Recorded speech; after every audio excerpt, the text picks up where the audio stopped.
Tu vas aller plus vite que la vitesse de la lumière? Chewie, fais chauffer l'hyperdrive.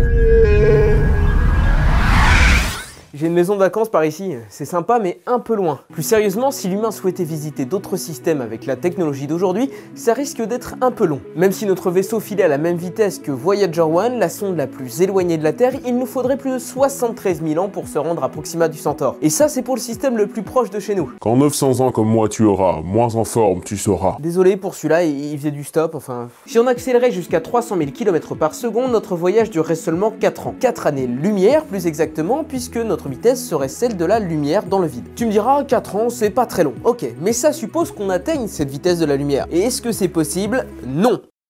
Je vais t'expliquer pourquoi simplement. Parce que c'est très compliqué et que même moi j'ai pas tout compris. D'ailleurs, pour découvrir les réponses à d'autres questions étonnantes comme celle-ci, tu peux aller faire un tour sur le lien présent dans la bio. Futura te prépare un numéro spécial Enjeux du futur pour fêter ses 20 ans. Cette édition papier répondra à toutes tes questions autour de 4 thématiques passionnantes. Revenons donc à notre passage en vitesse lumière. Un objet qui accélère acquiert de plus en plus de masse. Attention, il ne devient pas plus balèze, imposant ou dense. La masse mesure simplement la quantité d'énergie contenue dans un objet. Ainsi, quand tu accélères, ta masse contient à la fois la matière dont tu es composé, toi, mais également l'énergie de ta vitesse. Tu peux te la repasser parce que... Ainsi, pour aller de plus en plus vite, il te faudra de plus en plus d'énergie. Logique car tu es de plus en plus massif. Selon la théorie d'Albert, pour atteindre la vitesse de la lumière, l'énergie nécessaire tend vers l'infini. Du coup, c'est cramé. Seuls les sites sont aussi absolus. Waouh, tu nous aides pas du tout là. Autre effet étonnant, lorsque tu te rapproches de la vitesse de la lumière, ton temps ralentit jusqu'à ce que celui-ci ne s'écoule plus du tout. De la même façon, l'espace autour de toi se contracte jusqu'à devenir un point singulier. Il paraît donc encore plus difficile d'atteindre notre objectif, voyager vite. Cependant, dans l'esprit de certains physiciens, le voyage dans le cosmos reste possible. Pour eux, il ne faut pas accélérer, mais plutôt raccourcir le chemin. Pour cela, notre vaisseau doit être capable de contracter l'espace-temps devant nous et de le dilater derrière nous. Il faut déformer le tissu même de l'univers. Ensuite, il n'y a plus qu'à surfer sur la vague jusqu'à notre destination. Un seul problème, je dis un seul, mais